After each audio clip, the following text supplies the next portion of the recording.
sección expositiva en el día de hoy va a estar en Lucas 10, del 17 al 24. Hoy terminamos con la misión de los 70. Le puse al mensaje el regreso de los 70. Muy bien, así que vamos a leer en 1 Corintios 2, del 9 al 12. Le voy a dar 5 segundos para que usted lo encuentre, o al contrario, lea de la pantalla. ¿Ya? Yo me acuerdo antes cuando uno decía, vamos a buscar en 1 Corintios, uno empezaba a sentir la hoja de las Biblias, que la gente hojeaba y hojeaba, y eso me encantaba, oír Biblias hojeándose para llegar al lugar. Hoy no, hoy la gente busca los teléfonos y ya a uno se le perdió el ruidito de la Biblia, tanto que a mí me gustaba. Muy bien, 1 Corintios 2, del 9 al 12, dice así. Hoy va a ser un mensaje que si usted está enamorado de Jesús, va a salir mucho más enamorado de Él. Espero que sea con todos. Antes bien, como está escrito, cosas que ojo no vio, ni oído oyó, ni han subido en corazón de hombre, son las que Dios ha preparado para los que le aman. Pero Dios nos las reveló a nosotros por el Espíritu, porque el Espíritu todo lo escudriña, aún lo profundo de Dios. Porque ¿quién de los hombres sabe las cosas del hombre, sino el Espíritu del hombre que está en él? Así tampoco nadie conoció las cosas de Dios, sino el Espíritu de Dios. Y nosotros no hemos recibido el Espíritu del mundo, sino el Espíritu que proviene de Dios, para que sepamos lo que Dios nos ha concedido. Te damos gracias, Señor, en esta mañana. Te pedimos que tú bendigas tu pueblo. Señor, refréscanos en esta mañana con tu palabra. Como dice una canción por ahí, sumérgenos en el río, pero no solo de tu espíritu, sino en el río de tu escritura, donde podamos encontrar solaz y paz para nuestras almas cansadas y atribuladas de esta vida. En nombre de Jesucristo oramos y te damos gracias. Amén. Bien, en nuestro último encuentro, eso fue hace 15 días atrás, estuvimos viendo la segunda sección de 3 secciones que vimos sobre la misión de los 70.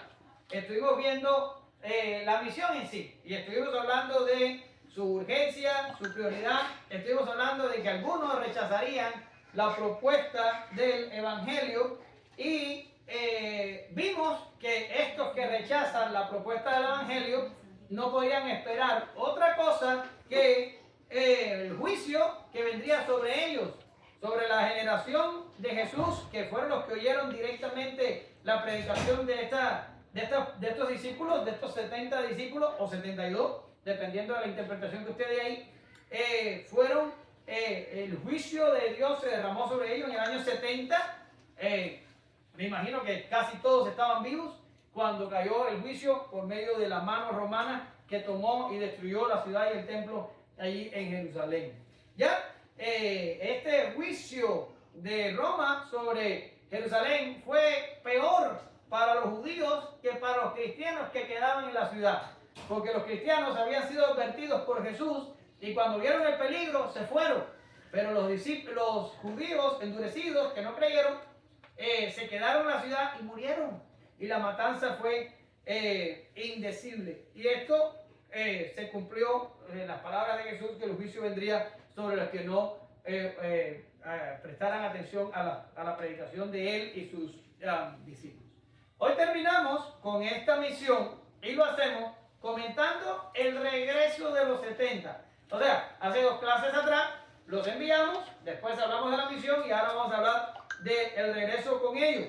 Y según nos lo relata Lucas, lo haremos por todo lo alto, pues Jesús redirigió el gozo de los que regresaron a una apuesta mayor.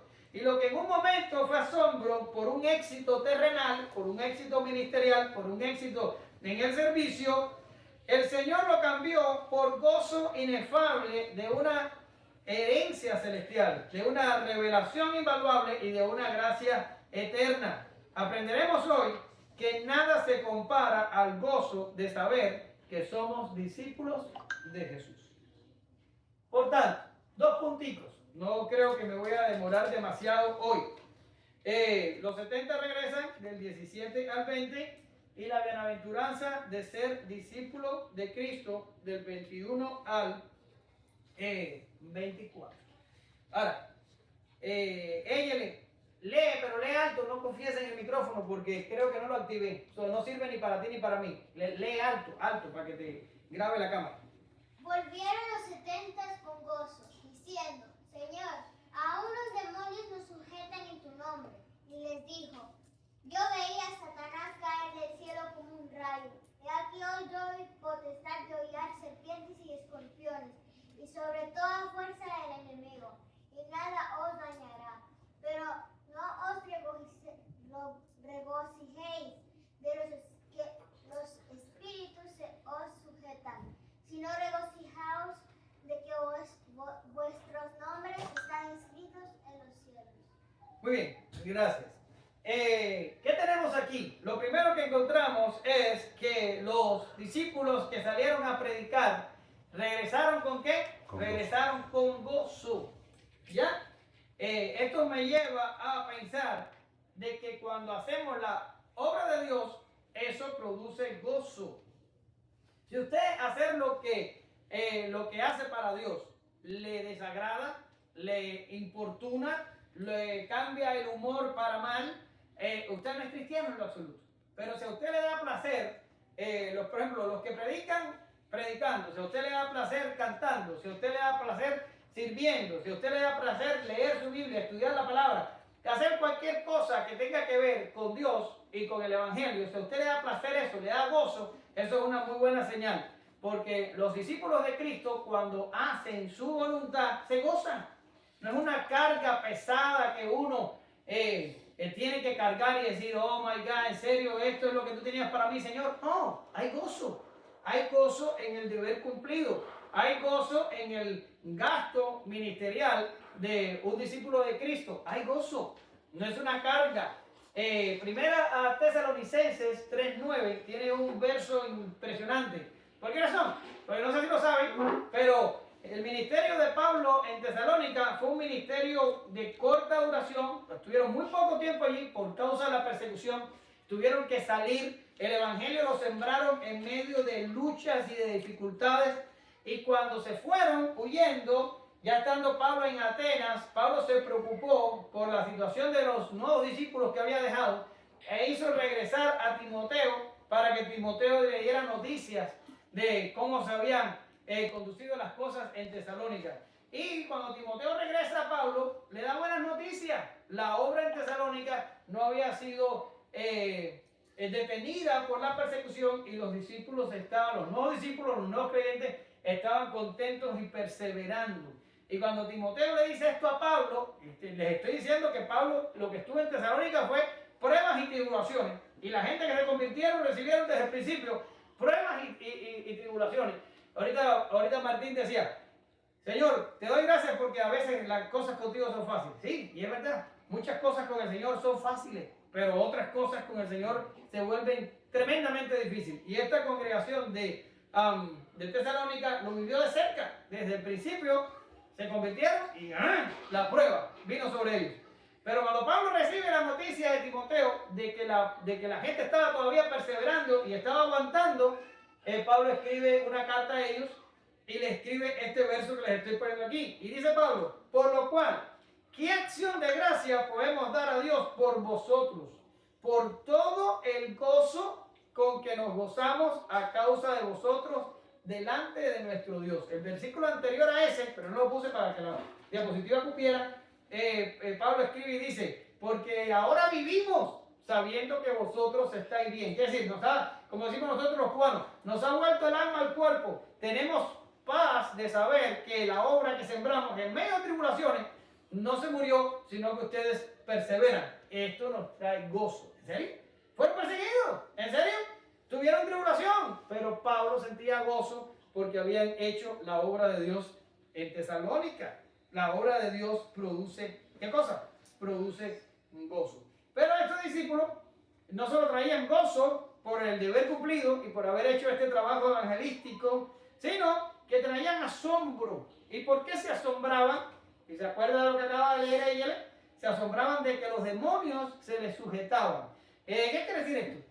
que los discípulos mandaban a los endemoniados que los demonios salieran y los demonios salían. Ahora, ellos no estaban desenfocados, ellos emplean correctamente la frase. Y ellos dicen, Señor, aún los demonios se nos sujetan. ¿Y qué viene después? Tiene la Biblia, debería tener una Biblia abierta con Lucas 10. Aún los demonios se nos sujetan en tu nombre. Quiere decir, ellos estaban usando el nombre de Cristo para ordenar a los demonios que salieran. Lo impresionante era que los demonios salían. Y ellos entonces estaban asombrados, maravillados, porque estas cosas sucedieran. Esto me lleva a dos preguntas que las voy a tratar con temor y temblor, no solo por lo complicada de las respuestas, sino porque a lo mejor me saca un poquito del tema, o a lo mejor no sé. Pero sé que cuando hablamos de endemoniados y de exorcismos y de discípulos en el nombre de Cristo sacando fuera demonios, pudieran surgir en nuestra mente dos preguntas principales. La primera, ¿existen personas poseídas hoy, 2024, 2025? ¿O es posible tener exorcismos hoy? ¿Es posible presenciar un exorcismo como lo leemos en la Biblia y lo hemos estado leyendo? Que Jesús expulsaba a los demonios y en este caso los 72 también lo hicieron y los demonios salían. Bien, voy a tomar el riesgo de responder esas dos preguntas y voy a pedirle a Dios que me ayude a no salirme del hilo expositivo de Lucas, porque no es tema aquí, pero por si acaso usted tiene esa duda o alguien que ve los mensajes en línea se les ocurre estas dos preguntas. Primera, ¿existen las personas poseídas hoy? La respuesta mía, esto es omar.com, es posiblemente las hay. Posiblemente hay personas poseídas hoy en día. Ahora, lo que yo no comparto es, y ustedes van a entender lo que yo quiero decir, es los espectáculos lamentables que a veces se presencian en algunas congregaciones por ahí, que la gente endemoniada va a la iglesia y en la iglesia le caen arriba 6 o 7 y le ponen las manos y vamos a expulsar el demonio y la persona se tira en el piso y hace un espectáculo y algunos se vomitan, otros se retuercen, otros hacen gritos. Para mí esto no pasa de ser un espectáculo lamentable. Y usted va a decir, ¿por qué eres tan duro? Bueno, yo te voy a decir, si yo fuera un demonio y estuviera metido dentro del cuerpo, vamos a poner de Asaph para no dañar a nadie aquí la autoestima, y yo estuviera metido dentro de Asaph, yo controlara a Asaph y al único lugar que yo no dejaría que Asaph fuera, ¿es a dónde? A una iglesia donde me van a expulsar y voy a perder la comodidad que tengo dentro de Asaph. Pero estos endemoniados, entre comillas, van a este tipo de iglesias donde supuestamente lo sacan. Lo maravilloso de esto es que le hacen un exorcismo a una iglesia, le hacen el exorcismo en la otra y en la otra, y siempre le están sacando demonios a las mismas personas. Parecen hoteles de demonios y no personas. En mi opinión, todo esto es un espectáculo. Esto no es así. Ahora, que hayan personas endemoniadas hoy, posiblemente las hay, deben estar por ahí. Solo que se me ocurre que los demonios no van a estar muy contentos yendo a una iglesia para que le hagan el exorcismo. Pero ahora, la pregunta otra es más complicada de responder y dice, ¿es posible tener exorcismos hoy? ¿Tiene usted la autoridad de pararse delante de una persona que esté endemoniada y decirle, sale de Asaph en el nombre de Jesús? ¿Podemos hacerlo? Bien, yo pongo la respuesta, no sabemos.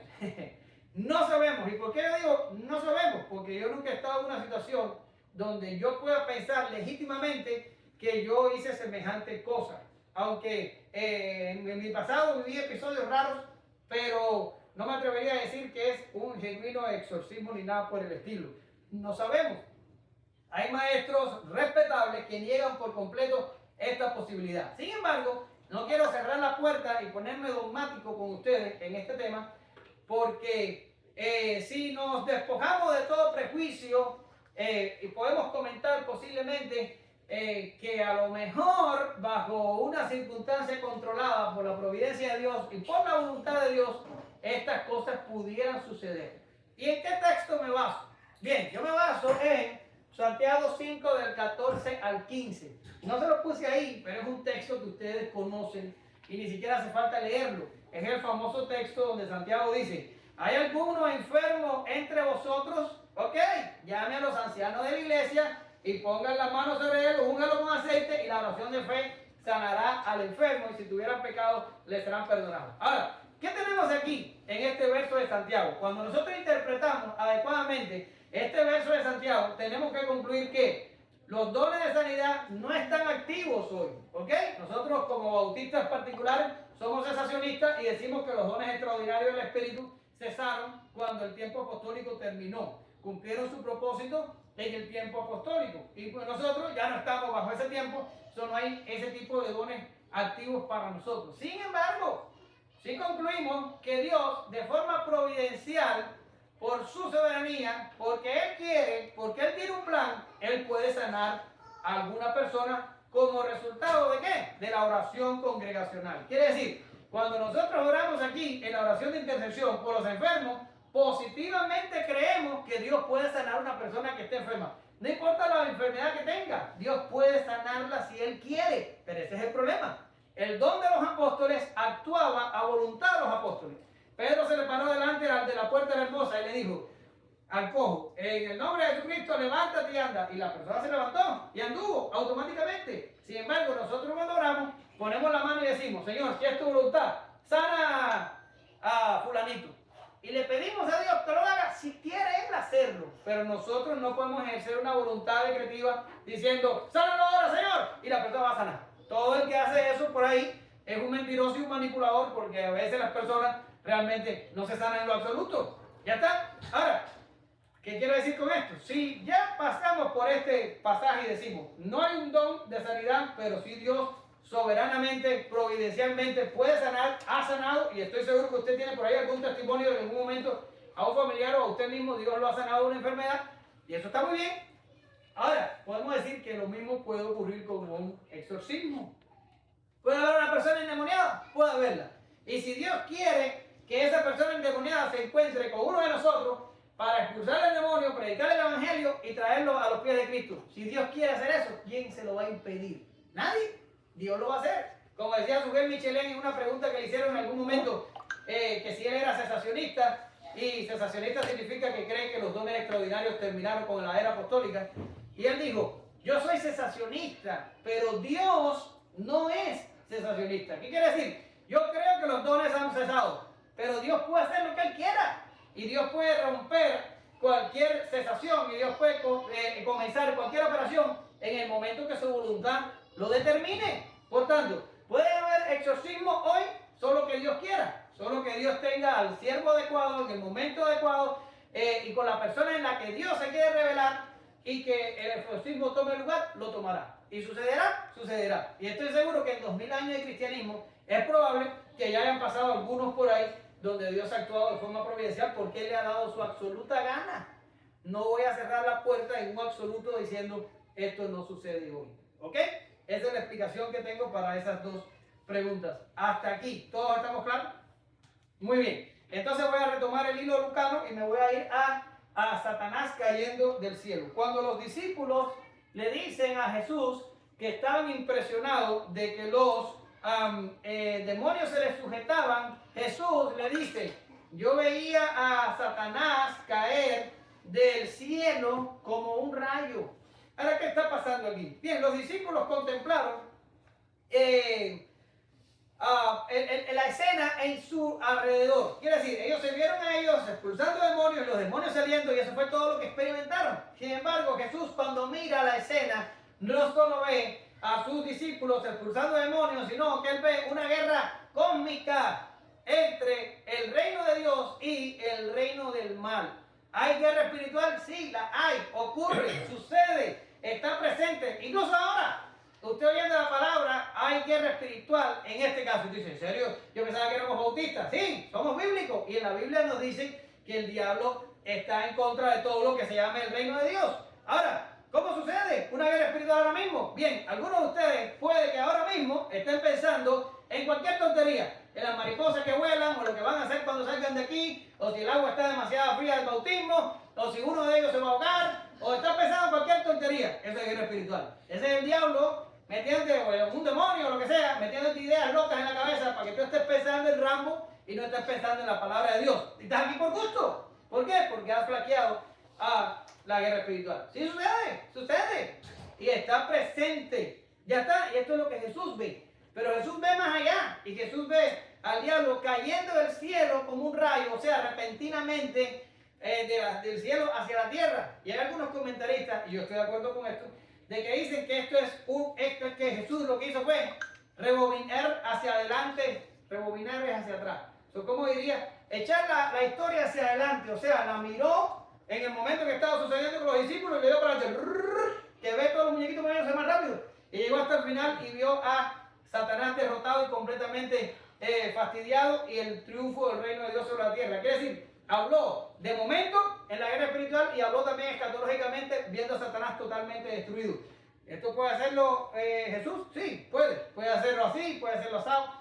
Un evento interesante donde Jesús hace esto es con la conversación de Nicodemo. Nicodemo se le aparece y le dice: Señor, sabemos que eres un maestro que viene de Dios, porque nadie puede hacer las cosas que tú haces.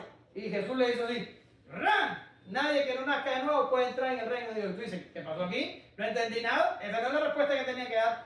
Y algunos estamos de acuerdo, y yo también, que Jesús lo que hizo fue mirar hacia adelante en lo que se iba a convertir la conversación. Y Jesús dijo: no, ya, yo no voy a tener la paciencia con él. Y le tiró a la yugular, como decimos nosotros. ¡Ran! Y le dijo: no nacimiento, hijo. Lo único que se necesita es nuevo nacimiento. Aquí está haciendo Jesús exactamente lo mismo. Rebobinó para adelante y se dio cuenta de todo en la caída completa de Satanás. No solo la temporal, sino también la escatológica. Bien, ahora, una cosa que también quiero decir es que la actividad demoníaca antes de la cruz y antes de la resurrección era mayor. Ya después de la resurrección de Cristo, el Señor le asesta, o se da bien esa palabra, como que le da a Satanás un golpe de muerte. Ya, esto lo encontramos en Génesis 3:15. Ahí se cumple en la resurrección de Cristo, y en la crucifixión y resurrección se cumple Génesis 3:15 cuando dice: ella te herirá en la cabeza y tú le herirás el calcañar. ¿Qué pasó en la cruz? El diablo hirió a Jesús en el calcañar, pero por la voluntad de Dios. ¿Y qué hizo Jesús cuando resucitó? Le asestó un golpe a Satanás en la cabeza. Un golpe en el calcañar no es para muerte, pero un golpe en la cabeza es mortal. Por tanto, después de la resurrección, el diablo quedó herido de muerte y su reino empieza a mermar desde entonces hasta el día en que el diablo sea totalmente aniquilado en cuanto a poder, que estamos hablando, de este mundo. Por tanto, la actividad demoníaca antes de la cruz y la resurrección era mayor. E incluso en los tiempos en los que el Hijo de Dios caminó sobre esta tierra, alcanzó niveles extraordinarios. ¿Por qué? Porque estaba el Hijo de Dios caminando por la tierra. Me imagino que Satanás lo vio caminar y dijo: no, hombre, el ejército entero se va a pagar contra él, pero esto no podemos dejar que haga la obra que vino a hacer. Y vino. Y si usted se da cuenta de los exorcismos donde Jesús participa, los demonios inmediatamente lo identificaban. Jesús, Hijo de Dios, ha venido a atormentarnos antes de tiempo. No nos mandes del abismo y no sé qué. Y dialogaban con él e inmediatamente lo identificaban. En el tiempo de Jesús, sobre la tierra, la actividad demoníaca alcanzó niveles extraordinarios. Y con esta situación tuvieron que lidiar los discípulos y tuvieron que lidiar los 70 cuando fueron a predicar. Pero ahora estamos en el 2025. Ha pasado mucho tiempo. Casi han pasado 2 milenios. ¿Cómo reaccionamos nosotros? ¿Cómo vamos a salir nosotros de aquí hoy y nos vamos a ir a las casas? ¿Usted va a empezar a buscar gente endemoniada por todo Edimburgo, por todo Mission o por todo McAllen y empezar a sacar los demonios de la gente? No. ¿Ya? ¿Cuál es la actitud de la iglesia frente a Satanás? Frente a Satanás y frente a los demonios. ¿Cuál es la actitud? Bien, yo te traigo el testimonio apostólico. Y cuando estoy hablando de testimonio apostólico, es que te voy a dar 3 citas. Una cita de Pablo, una cita de Pedro y una cita de Santiago. O sea, son 3 apóstoles diferentes que escribieron diferente, sin embargo hablaron del mismo tema que nosotros estamos viendo hoy. ¿Cuál debe ser nuestra postura ante Satanás? ¿Cuál debe ser nuestra postura en la guerra espiritual? ¿Cuál debe ser? Bien, lo primero es borrarnos de la cabeza que Satanás no existe o que Satanás es un bicho rojo con carros y una cola larga y un tridente. Eso es ridículo. No piense eso. Si Satanás se le aparece a usted en persona, probablemente usted lo adore, porque lo va a confundir con Dios o con algún ángel, porque Satanás es un ángel de luz, o lo fue, pero no es un tipo con cola y rojo y con tal. Eso es una tontería. Pero mire lo que recomienda el testimonio apostólico con respecto a Satanás. Mire, vestidos de toda la armadura de Dios, para que, ¿qué? ¿Qué dice ahí? Para que podáis estar firmes, ¿ya? Contra las acechanzas del diablo. Ese es el 11, y dice el 13. Por tanto, tomad, este es Pablo, toda la armadura de Dios que viene después, para que podáis, ¿qué? Resistir. Ahí aguante la palabra resistir por un segundo y téngala en su mente. En el día malo, y habiendo acabado todo, estar firmes. ¿Ya está? Ese es Pablo. Ahora vámonos a ir a Pedro. Mire a Pedro. Sed sobrios y velad, porque vuestro adversario el diablo, como león rugiente, anda buscando a quien devorar. ¿Y qué viene ahora? Al cual resistid firmes en la fe. Lo único que cambió del verbo es que pasó al imperativo. Allá te está diciendo que para que podáis resistir al día malo, y aquí te está mandando a resistir firme en la fe. Cambió el tiempo verbal, pero es el mismo verbo, es la misma palabra en griego. Creo, si mal no recuerdo, que es antistemis, pero no me haga caso porque no me acuerdo. Pero bien, tenemos la misma palabra, resistir. Y mire lo que dice Santiago. Santiago dice, someteos pues a Dios, resistid al diablo y huirá de vosotros. Son tres personas distintas, bajo inspiración del Espíritu Santo, hablando del mismo tema, responden exactamente de la misma manera. ¿Cuál debe ser nuestra postura ante Satanás? Resistir la obra de Satanás. ¿Y por qué? Porque Satanás lo único que puede hacer contra nosotros es dar ideas. Eso es como un amigo del trabajo que no se le ocurre ninguna cosa buena. Y yo no sé si ustedes tienen esa experiencia, pero yo tengo amigos míos en el trabajo que ya yo sé que lo que me van a decir, yo tengo que hacer exactamente lo opuesto a lo que ellos me digan, porque no tienen un consejo bueno jamás de los jamases. Y así es el diablo. El diablo se te va a aparecer y lo único que nosotros tenemos que hacer es resistir. Es decir, no, peca por aquí, no, haz por acá, no. Y resistir. Y Santiago dice un poquito más, Santiago dice, sométete a Dios. ¿A quién tú vas a obedecer? A Dios. ¿A quién tú le vas a oírle su palabra? A Dios. ¿Bajo qué reinado vas a estar? Bajo el de Dios. ¿Y qué le vas a hacer al diablo? Ponerte en pie contra. Es decir, no me mueves de aquí, no me haces insinuaciones, no me invitas a hacer nada, no me importa lo que digas, no me interesa. Simplemente no me interesa. El diablo no tiene autoridad para más nada. Lo único que puede hacer es proponer. Eso fue lo mismo que le hizo a Jesús. Ven acá, ¿por qué si tienes hambre no haces que las piedras se conviertan en pan? Y come piedras. Digo, come pan. Y se te resuelve el problema. Ven acá, ¿por qué mejor no miras y te evitas todo eso de la cruz y todo ese problema? Yo te voy a dar los reinos para que tú los tengas. Simplemente adórame. Le hizo propuestas, pero no pudo hacer más nada que eso. Propuestas. Esa teoría que anda por ahí y que la gente cree que el diablo se puede meter dentro de nuestras casas, rompernos el fogón, enfermarnos la esposa, matarnos el perro y encender el carro. Eso es ridículo. Hoy Martín oraba y a mí me daba gusto oírlo porque decía, si es tu voluntad, todo está bajo tu control, todo está bajo tu control. Y eso es verdad. Nuestro Dios es soberano.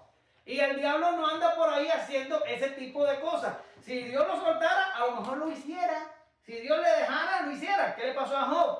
Dios le dijo, hazlo, y el diablo entró y acabó. Pero bajo el consentimiento de Dios. Pero el diablo en nosotros, los creyentes, no puede entrar a nuestra casa a hacer eso. No puede entrar a nuestra vida a hacerlo, a no ser que Dios tenga un propósito con eso. ¿Usted lo ve? ¿Cuál es nuestro trabajo? ¿Salir a perseguirlo? ¿Expulsarlo de los gatos, de los perros y de los elefantes? No. Es ignorarlo. Y no ignorarlo como decir no existe. No. Me dice algo y yo estoy sordo. Me propone algo, yo estoy sordo. No me importan las insinuaciones de Satanás. Este es el trabajo que nosotros tenemos que hacer con Satanás. Ahora, sigo. Os doy potestad. Y ahí el Señor dice, os doy potestad de hollar serpientes y escorpiones y no sé qué, y toda obra del enemigo nada les dañará. ¿Qué está hablando aquí el Señor? ¿Qué está diciendo? Bien, estas palabras del Señor se cumplieron literalmente en Hechos capítulo 28 del 3 al 5. ¿Alguien sabe qué pasó en Hechos 28 del 3 al 5? ¿Alguien sabe? Yo te voy a decir rápido. Pablo había naufragado y la tripulación junto con él recaló en una isla llamada Malta. Y cuando llegaron allí, junto con las personas que allí estaban, hicieron una fogata, hicieron un fuego para calentarse. Imagínate, habían estado en un naufragio. Y dice que Pablo estaba buscando unas ramas para avivar el fuego. Y resulta que entre las ramas había una víbora y la víbora se le prendió de la mano. Y Pablo agarró la víbora, la tiró contra el fuego, la quemó. Y la gente que estaba allí, que era de la isla, dicen que pensaron y dijeron, este hombre en verdad es un homicida, porque ya se escapó del naufragio, pero mira, ahora lo mordió una víbora. Esa es la justicia de Dios que lo quiere matar. Pero pasando el tiempo, Pablo no muere. La víbora debió haberlo matado. La gente rápidamente pensaron que Pablo era un dios, se lo presentaron al principal de la isla, y el principal de la isla por 3 días ayudó a la tripulación, incluso para que salieran en otro barco. Ahora, ¿qué está pasando aquí? Aquí está pasando un evento como lo que estábamos hablando de los exorcismos, un evento providencial donde Dios está especialmente interesado en que la víbora no mate a Pablo, porque esa va a ser la manera en que las puertas se van a abrir para que Pablo pueda acceder al principal de la isla y poder predicarle el evangelio y poder tener refugio en la isla por 3 días. Dios está interesado y Pablo está totalmente inmerso en la obra de él. Y por tanto, Pablo gana protección divina contra eso. Pero no significa que ahora Yesenia, que tiene miedo a las arañas, va a salir de aquí y va a salir curada del miedo a las arañas. Y que te vas a encontrar un escorpión que te pique y no te va a pasar nada. Y que la serpiente te va a caer arriba y no te va a hacer. No, eso no significa eso. Es ridículo pensar eso. Si te muerde la serpiente, llama al 911 para que venga, porque hay que ponerte un antídoto. Ahora, si en un momento determinado, como está Pablo aquí, Dios puede usar eso para su gloria y para el avance del evangelio, Dios te va a dar protección para eso. Pero no significa que es una cosa a prueba de fuego. ¿Lo ven? Ahora, te voy a decir, bueno, y entonces, ¿qué quería decir con escorpiones y serpientes? ¿Qué quería decir? Bueno, lo que quería decir es que posiblemente el Señor está usando la figura de Génesis, donde el diablo se le aparece a Adán y a Eva, no como diablo o como ángel, sino que usa a una serpiente, y la figura de que la serpiente es el enemigo del reino de Dios y del avance del reino de Dios es para siempre las serpientes. Y el Señor está usando esta figura de Génesis 3:15 y está identificando al enemigo del evangelio como serpientes y escorpiones. Y el Señor lo que está diciendo aquí es, el enemigo no va a poder contra el avance del evangelio. El enemigo no va a parar, el enemigo no va a obstaculizar, el enemigo no va a poder hacer nada. Como hay un texto por ahí, no sé dónde está, pero está en el Antiguo Testamento, que dice, ninguna arma forjada contra ti prosperará. ¿Qué significa? Que ahora vamos a hacer un negocio y que vamos a triunfar y que vamos a hacer el próximo Google de aquí a Estados Unidos. No se está refiriendo a eso, se está refiriendo al reino de Dios. Cuando nos dedicamos a su reino, hacemos su obra, no hay arma del enemigo que pueda levantarse contra eso. ¿Lo ven? Esa es la explicación que tenemos aquí. El Señor le está diciendo, yo les doy la potestad a ustedes de hacer estas cosas, y el diablo y el infierno y el Hades y lo que se levante, nada de esto va a poder contra el avance de la iglesia y del reino de Dios. ¿Lo ven? Ahora, todo esto ha sido una gigantesca introducción al plato fuerte que viene ahora. Y ya llevo como media hora.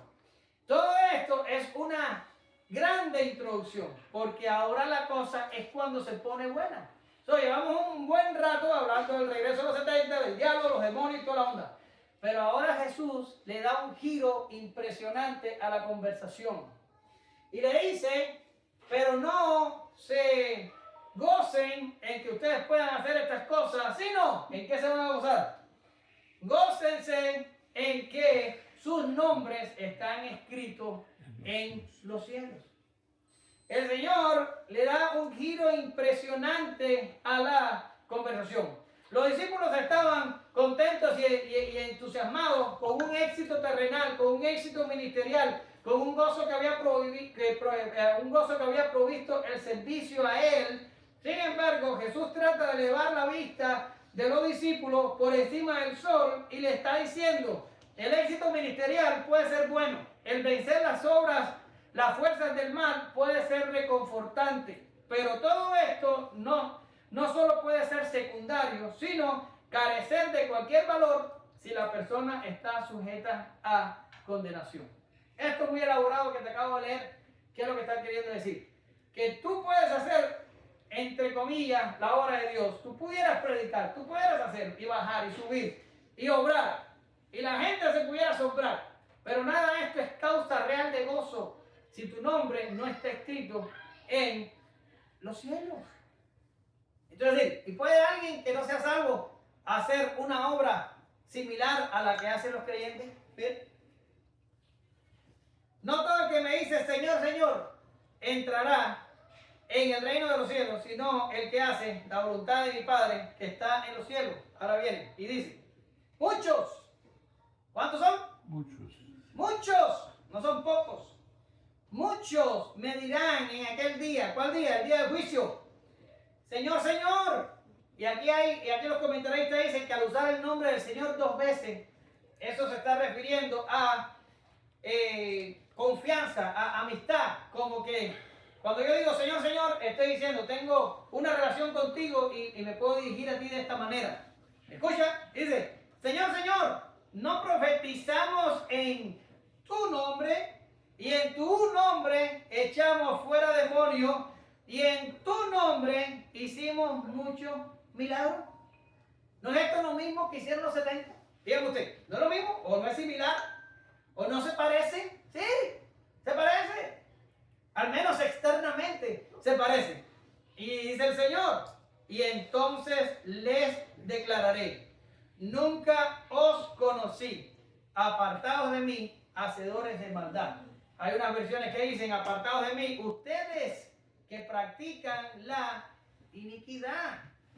Cuidado, las obras no salvan, ni incluso las que tienen apariencia de ser buenas. El nunca os conocí de Jesús aquí es un recordatorio impresionante de que solo aquellos conocidos por Dios serán salvados. La cosa no es que tú vengas a Primera Iglesia Bautista y te congregues y seas bautizado y prediques y hagas y deshagas y seas parte activa en la iglesia y nada de eso. No vas a poder llegar ese día allá y le vas a decir, Señor, si yo era de la iglesia, Primera Iglesia Bautista Confesional allá en McAllen, y yo hice esto, hice aquello, y ayudamos y deshacemos y la. Eso no te va a salvar. No te va a salvar. Lo que te va a salvar es que Jesús te conozca. Eso es lo que te va a salvar. Que seas conocido por Dios. No es que tú conozcas 3 o 4 versículos de la Biblia. No es que tú entiendas las clases que te imparto. No es que tú estés contento entre nosotros. No. Jesús le dijo a esta gente, nunca, creo que es nunca, eso es un universal negativo. Nunca significa Jamás. never, jamás. Nunca los conocí. Apartados de mí, vosotros que practican la iniquidad. Nunca. Lo que salva es ser conocido por Jesús. Nada importa más que eso. Jesús lo sabe. Y le pide a los discípulos que no se regocijen en tonterías, sino que se regocijen porque los nombres de ellos están escritos en el libro de la vida. Eso es lo único que importa y es la mayor causa de regocijo. Nos vamos para el segundo punto, que es parte del plato fuerte que acabo de introducir. Alguien, a ver Martín, tú que estás cerca del teléfono, léemelo por favor. ¿Eso? Sí, eso.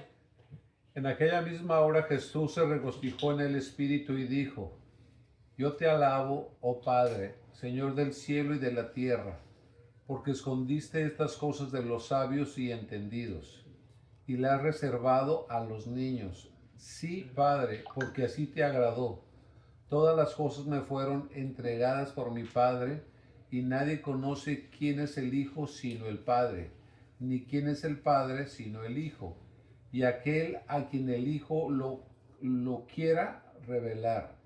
Y volviéndose a los discípulos le dijo aparte, Bienaventurados los ojos que ven lo que vosotros veis, porque os digo que muchos profetas y reyes desearon ver lo que vosotros veis y no lo vieron, y oír lo que oís y no lo oyeron. Excelente, gracias. ¿Usted lo ve?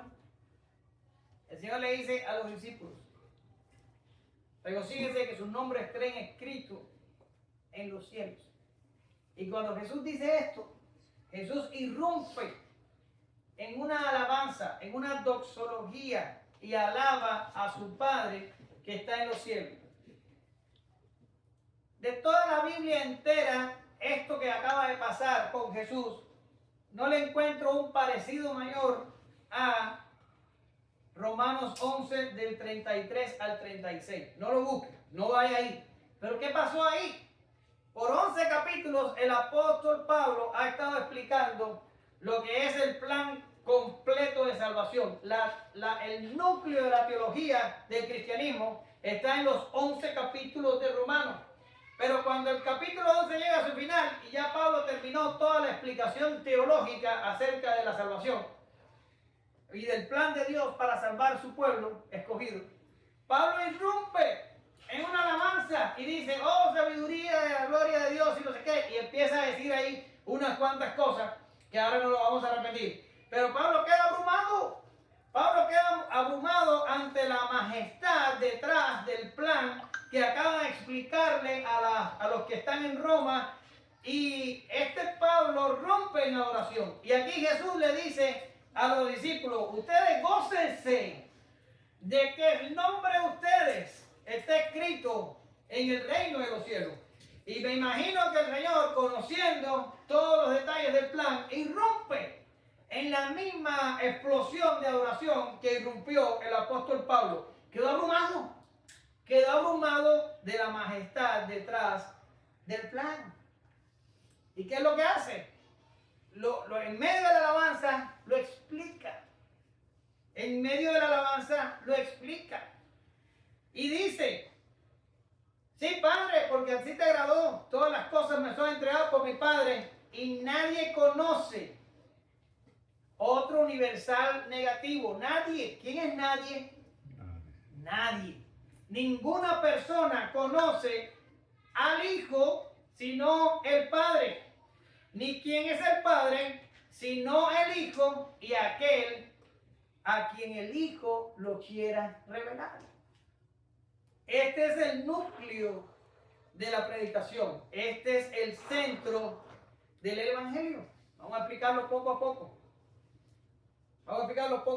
Primero, escondiste esto de los sabios.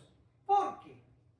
Porque Jesús empieza con la soberanía de Dios.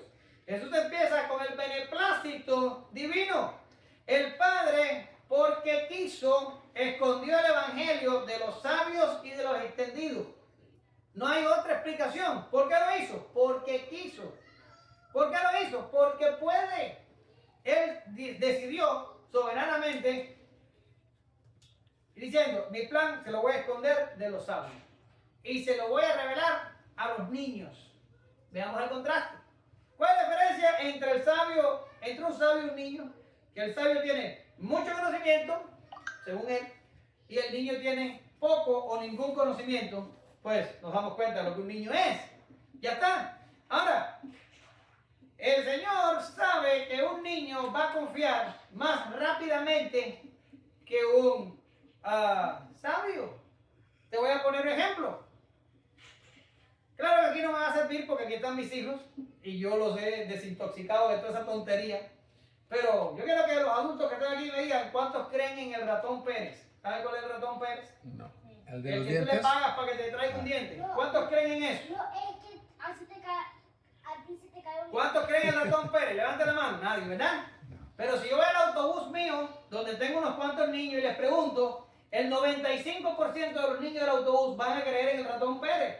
Y van a creer que ellos ponen dinero, y digo que ellos ponen el diente y el ratón le da dinero y les pueden traer el diente y toda la tontería esa. ¿Por qué? Porque el niño normalmente confía. Por eso es que el niño cree no solo en el ratón, sino en el de la barba blanca y cuánta idiotez hay en esta vida que los padres le meten en la cabeza, ahí van los pobrecitos niños a creer en eso. Y esa es la diferencia entre un sabio y un niño.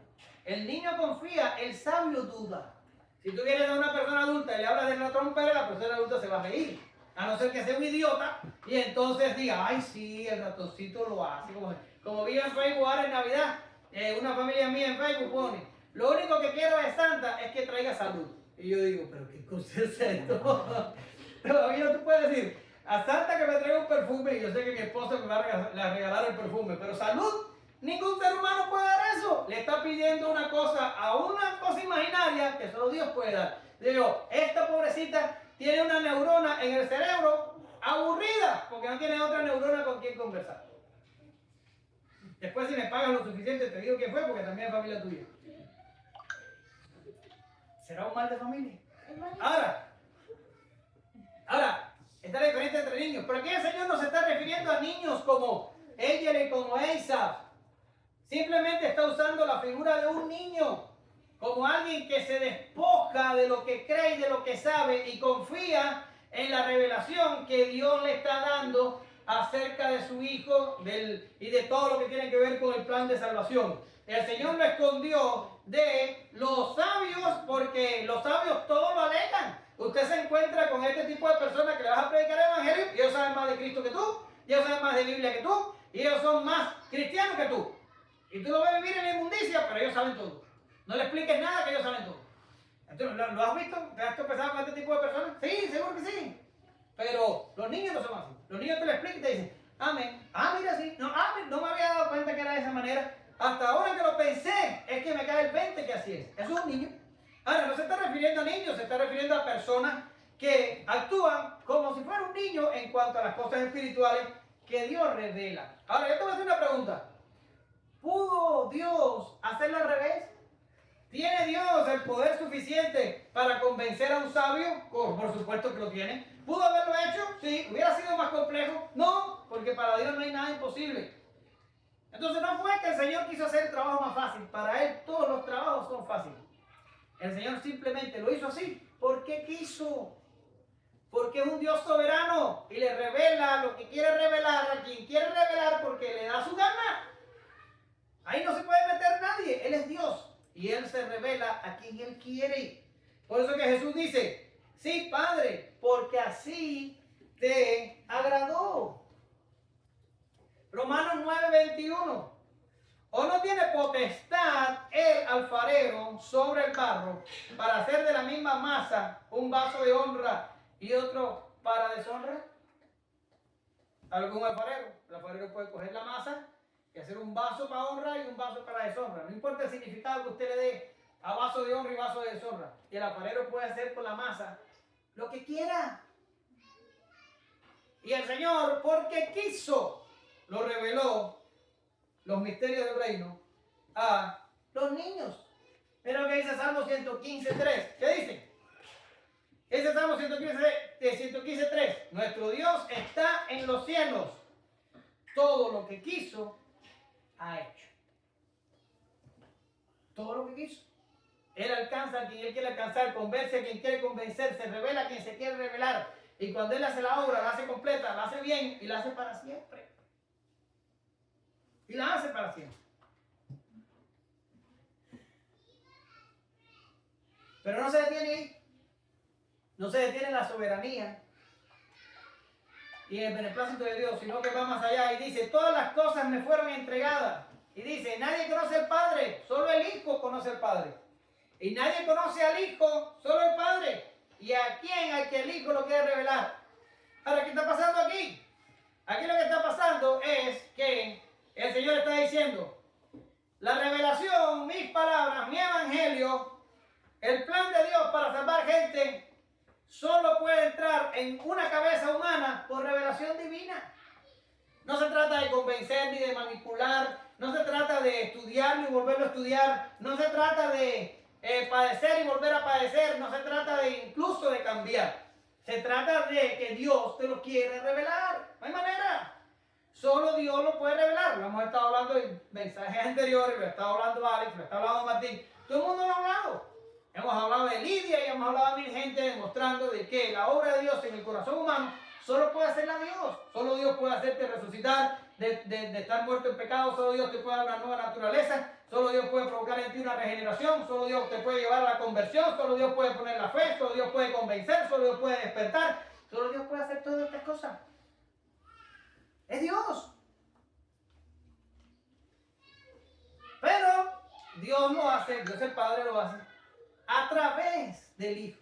Dios el Padre sería la causa eficiente de la salvación y el Hijo sería la causa mediante o la causa instrumental.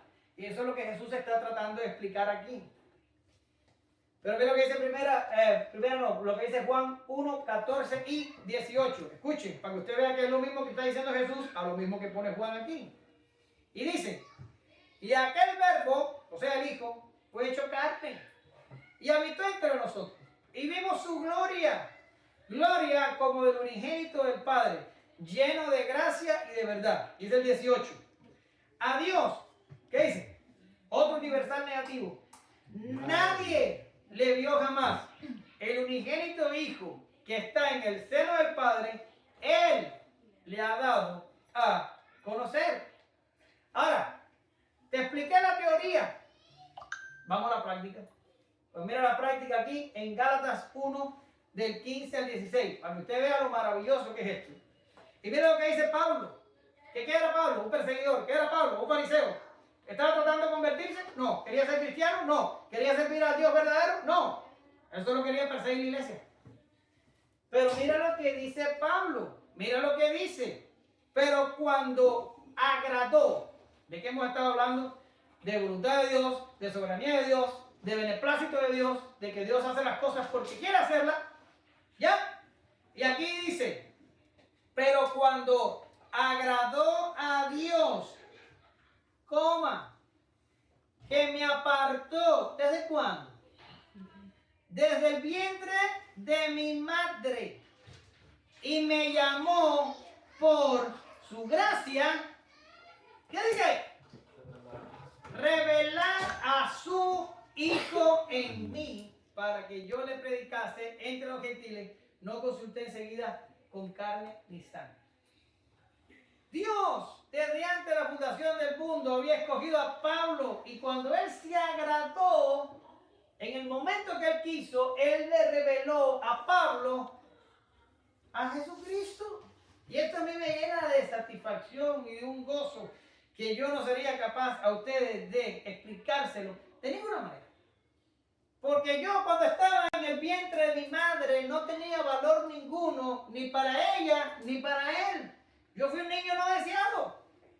Si de algo yo estoy convencido hoy, que ninguno de mis dos padres querían que yo estuviese en el vientre de mi madre. De hecho, no voy a decir eso. No querían. Y Pablo está diciendo aquí que desde el vientre de su madre ya Dios lo había escogido. Yo no tenía valor para ninguno de ellos, pero yo tenía valor porque Dios me había escogido. Eso cambió mi vida a los 18 años. Cuando me vino un muchacho a predicarme el evangelio que ni sabía lo que era el evangelio y me lo dijo de la peor manera, me dijo, Jesús te ama. Y le dije, a mí no me ama nadie. ¿Por qué Jesús tendría que amarme a mí? Pero esa verdad cambió mi vida. Porque, sinceramente, yo era una persona sin valor hasta el momento que me di cuenta de que había sido un escogido de Dios.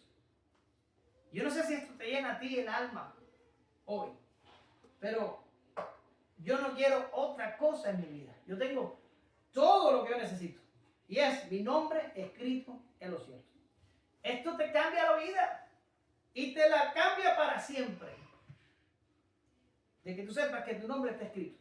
Aquí Pablo está diciendo, desde el vientre de mi madre, ya Dios me había escogido. Pero cuando él se graduó, él reveló a su Hijo en mí. No me lo hizo ningún predicador, ni ningún encantador, ni ninguna cosa. Jesús fue revelado en mí por voluntad del Padre. Jesús tiene que ser revelado en ti y en mí por voluntad del Padre.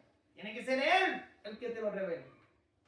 Luego, el Evangelio es la buena noticia de que por la voluntad del Padre, Él ha revelado y revelará a su Hijo en sus escogidos, quien hizo Cristo una obra para salvarles, y no solo a través del Hijo es que estos se salvan, sino que a través del Hijo conocen al Padre.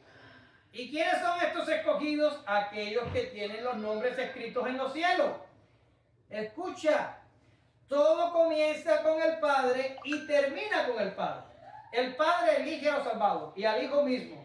Él revela al Hijo a los escogidos. ¿Y después qué pasa? Bueno, pues el Hijo revela al Padre. Y por medio del Hijo nos acercamos al Padre y por medio del Hijo adoramos al Padre. Todo empieza con el Padre y termina con el Padre por medio del Hijo. Es maravilloso. Por eso es que Jesús suelta una oración. El mismo Dios adorando a Dios. Porque es tan maravilloso que lo único que uno puede hacer es adorar. Es lo único que uno puede hacer, adorar. Escrito está en los profetas, Juan 6, 45 y 46. Y serán todos enseñados por Dios. Así que todo aquel que oyó a quién, al Padre, y aprendió de quién, de Él, viene a mí. ¿A quién? A Jesús. No que alguno haya visto al Padre, sino aquel que vino de Dios, ese ha visto al Padre. ¿Se da cuenta? ¿Lo nota? Ahora, Jesús dice que conocer esto que yo acabo de explicar, conocer esto que Jesús acaba de explicar, genera un ambiente de bienaventuranza sobre la persona que ha entendido lo que Cristo ha dicho. Te lo voy a decir en mis palabras. Teológicamente hablando, nadie puede ser salvo con una mala cristología. El apóstol Pablo lo deja claro. El Padre revela a su Hijo en los creyentes. Luego, Dios no puede hacer una obra incompleta ni una obra defectuosa. Aquellos que lo conocen a Él, o sea al Hijo, lo conocen como debe ser conocido. No puede ser que yo tenga una idea del Hijo y que ahora salte para la iglesia de la esquina y tengan otra idea del Hijo. Y salte para la otra iglesia y tengan otra idea del Hijo. Y haya como 4, 5 o 20 o 2000 ideas diferentes del Hijo. Y de cierto las hay. Pero el Padre revela verdaderamente a su Hijo a los verdaderamente escogidos. Y estos tienen la revelación del Hijo. Y estos son los que se salvan. ¿Lo ven? Estos son los que entienden la revelación. Y estos están, por causa de esto, en un estado de bienaventuranza. El Señor dice, reyes y profetas quisieron tener esto que ustedes tienen, quisieron verlo, quisieron oírlo y se quedaron con las ganas. Ustedes lo tienen. Pero esta gente que está recibiendo este discurso del Señor está entendiendo estas verdades antes de la cruz y antes de la resurrección. Nosotros estamos después. La bienaventuranza de nosotros es mayor porque la salvación ya se efectuó. El rescate ya se pagó y la obra ya se consumó. Nosotros podemos estar mucho más bienaventurados que los discípulos que recibieron este mensaje en el momento que lo recibieron. ¿Por qué? Mira Pablo. Filipenses 3:8. Y ciertamente, este es el mismo Pablo que perseguía a la iglesia, y el mismo Pablo que quería matar cristianos, y el mismo Pablo que no quería ser cristiano. Mira aquí lo que dice Pablo. Y dice, y ciertamente aún estimo todas las cosas, ¿como qué? Como pérdida. ¿Por qué? ¿Por qué? ¿Qué dice ahí? Excelencia del conocimiento de Cristo Jesús. ¿No es de lo que hemos estado hablando? Que el Padre revela a su Hijo en nosotros. Por la excelencia del conocimiento de Cristo Jesús, mi Señor, por el cual lo he perdido todo y lo tengo por basura para ganar a Cristo. Y yo pongo aquí, un creyente que tiene a Cristo, que entiende la revelación, y escuche, que sabe lo que tiene porque Cristo lo ganó, y sabe que no debe lo que debía porque Cristo lo pagó, lo tiene todo. Y nada desea, nada persigue, nada lo mueve, nada lo impresiona. Él está lleno, satisfecho, realizado y expectante de lo venidero, de lo celestial, del encuentro con su Salvador. Esta es la única fuente de su gozo. Cuando usted ve gente caminando y viviendo como las hormigas locas, ¿usted ha visto las hormigas locas? ¿O no sabe lo que es eso? Son unas hormigas que no pican y que se mueven todas desquiciadas por la acera y se chocan y no hacen una filita como las inteligentes, ellas hacen eso mismo y entonces no pican ni hacen nada, son locas, comen hierbitas. Cuando tú ves a la gente así, desquiciada, viviendo por la vida, no importa que te diga que va a la iglesia bautista, no es cristiano, no ha entendido nada. Mira lo que dice Juan, y con esto termino. Y nota que esto que es así, que esto está aquí, esto resumiría el sermón completamente. Primera de Juan 1, del 1 al 4. Oye lo que dice. Lo que era desde el principio, lo que hemos oído, lo que hemos visto con nuestros ojos, lo que hemos contemplado y palparon nuestras manos tocante al verbo de vida, y abre un paréntesis y dice, porque la vida fue manifestada y la hemos visto y testificamos y os anunciamos la vida eterna. ¿Dónde estaba? La cual estaba ¿con quién? Padre. Con el Padre, y se nos manifestó. Y cierra el paréntesis y dice, lo que hemos visto y oído, esto os anunciamos. Ahora miren qué glorioso.